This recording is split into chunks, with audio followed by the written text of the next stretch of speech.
Hello everybody, Jose Rodriguez here. It is Wednesday, the 28th of June. June is almost gone and July is coming pretty soon, and the heat.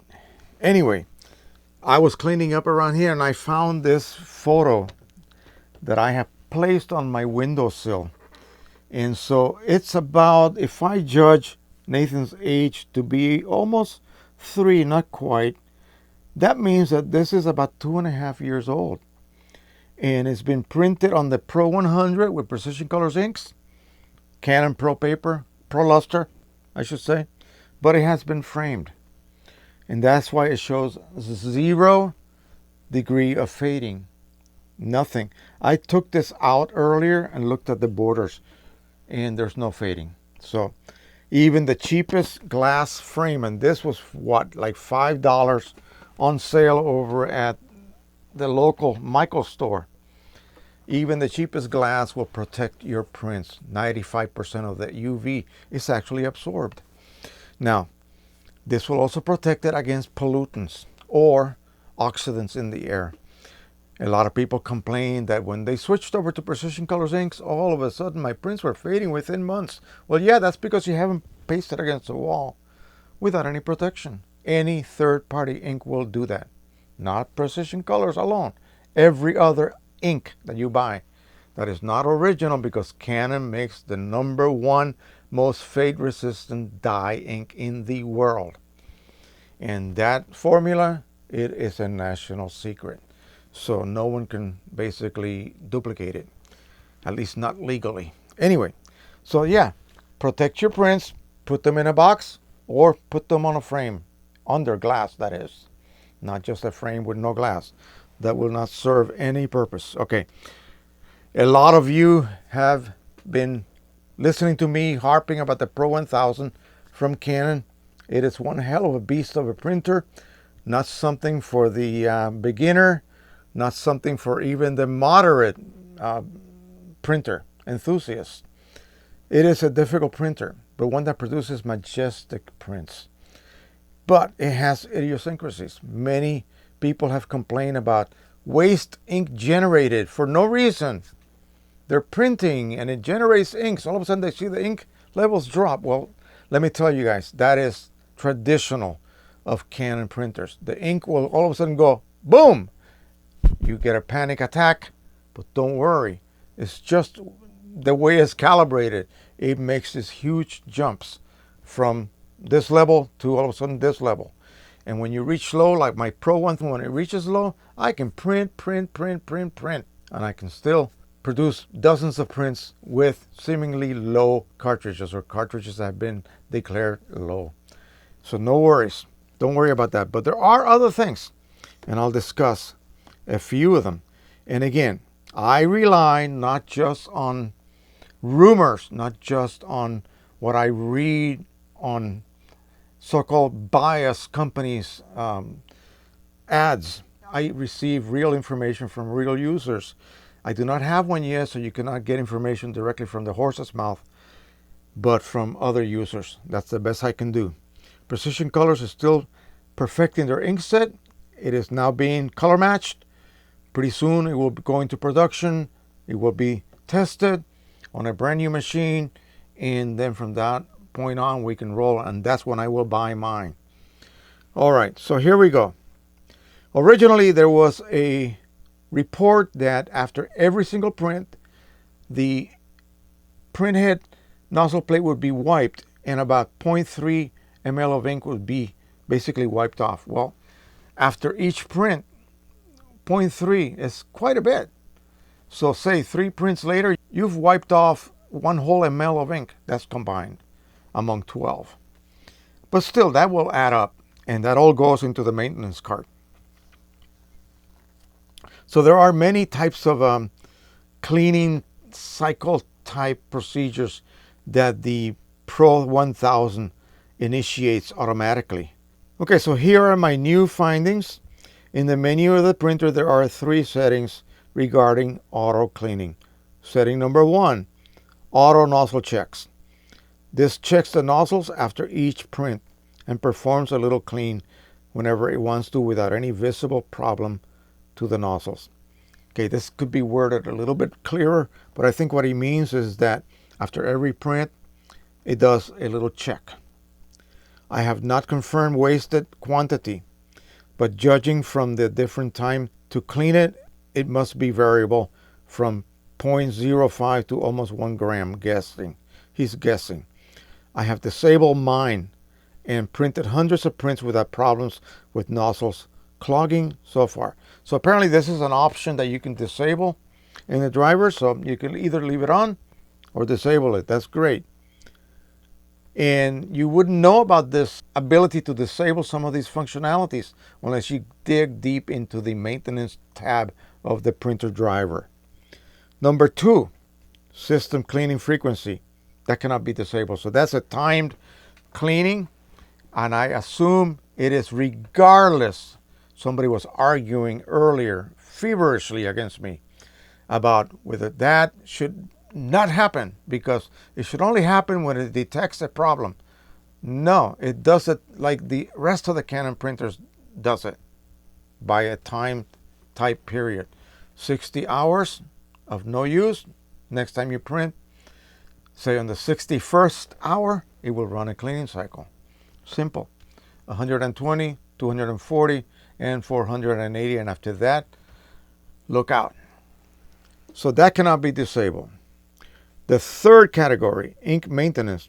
I don't know what he means by that. This setting is responsible for a time-related maintenance. I thought that was number 2. But anyway, after disabling it, the printer does not perform the time-related ink waste that I described in my previous posts. I would like to catch those other previous posts. I am using this mode from the 27th of May. Today is the 28th, so that's over a month, without any problems. And I print with the biggest pause of 2 weeks between prints so far. After this 2 weeks of the first print, the printer wasted only 2.5 grams. Okay, so he waited a period of 2 weeks. That's well beyond that 480 hour period. And by the way, the Pro 1000 agitates the inks somehow, and it used 2.5 grams of ink after that. So it was not something astronomical. Remember, you have to divide that into 12 cartridges. So that's not too bad. So how do you know that you use 2.5 grams? Because the printer has the ability to report ink usage. And so that's very important. You could actually plot your ink use. You will be able to find out how much ink it takes to print any given size print. There were some posts that the printer uses a small amount of ink on a regular basis if left on. So even if the printer sat there idle, it will do cleanings every so much time pass. But I cannot find any evidence of that, and I seriously doubt it. In fact, every time the printer enters cleaning mode, it makes a specific sound. But I have never heard the printer even slightest move staying on. Even slightly move, in other words. So again, he's saying that he has left the printer on and there has been no evidence of any kind of cleaning or any kind of movement. Well, neither does my Pro 1. Okay. It's sat here the whole week we were away and hasn't done anything. I haven't even used it yet. I'm ready to receive a nice welcome cleaning cycle when I finally crank that baby back on. It's been left on, by the way. So with category number 1, category number 3, maintenance settings off, the printing waste is something like this. Small prints, 10 by 15 centimeters, and that's equivalent to like 4 by 6. Use 0.07 grams per print. This includes small maintenance of every 4 to 5 prints. A3 prints, A3 plus, and that's 13 by 19 for us Americans, 0.12 grams. There is one more waste that is not included in the above numbers, and I have not found out whether it appears. It is about 4.8 grams on every 80 to 100 10 by 15 centimeter prints. I have not found out on other media sizes yet, but I'm watching next time to try to find something to relate. Some of us have suffered the system clean of about 58 total grams. That happens at least once per ink set. Not really. So calculating this huge waste, I will not be surprised of the 0.3 grams per print is even less than the reality. This needs some editing. All this testing unfortunately requires time and having something to print. And I will report when I have new info. Okay, that so-called maintenance cycle, or that reported by some people, huge so-called system clean, that has been reported, and I reported on that on the Pro 1, concerning the Pro 1. But that appears to be Pro 1s that had a very early firmware. After a firmware update to a more modern firmware, that seems to have gone away. And it occurred 45 days from the date of initiation. So you initiate, you use up about 16 ml of each color. So remember, you start off with 39 ml per cart on the Pro 1. And you use 16 ml, 15 to 16 ml per cartridge to fill the lines and the dampers and flush the head. 45 days later, it will repeat that process. It will reflush the complete system. So at that point, you will end up with practically empty carts. Okay, you may have maybe 10 ml left. So that only occurs one time. But there are people who claim that they have never experienced that. So I suspect that the same thing applies to the Pro 1000, and that, you know, it all depends on the new firmware update that is available. Depending on what, you know, firmware the printer is loaded with when you first set it up, you'll have to see. You should be able to see if you have the latest one or not. If not, you go to Canon site and download it and install it. So that will also do another thing. It will actually increase the maximum length of prints that you can print. If you install the newest firmware, you will be able to expand 3 more inches to about 25 point something maximum length. So you can print 17 to about 25, I would say. So another thing that it'll do, it will also adjust these amounts of every one of these weird cleaning cycles that it does. And people have been complaining about the great use of Chroma Optimizer, or really huge use of Chroma Optimizer. And after doing so, it seems to have reduced it. Now, Chroma Optimizer on the Pro 1000, the Pro 1, and the Pro 10 is applied either automatically to areas that contain ink on the print. Borders don't receive it. Now, if you choose full, it will apply an even layer over the complete print. If you're going to display something flush mounted unprotected, then it's best to print full bleed. And other than that, you really do not have to choose full if you're going to put your prints under glass, because the glass will kind of conceal that little bit of a gloss differential that you will experience. Another thing is the fact that the printer internally has containers that hold ink. Now, think of it as a secondary, like, cartridge, so to speak. So ink comes from the main cartridge, it will fill that little tank, and then it will feed the print head.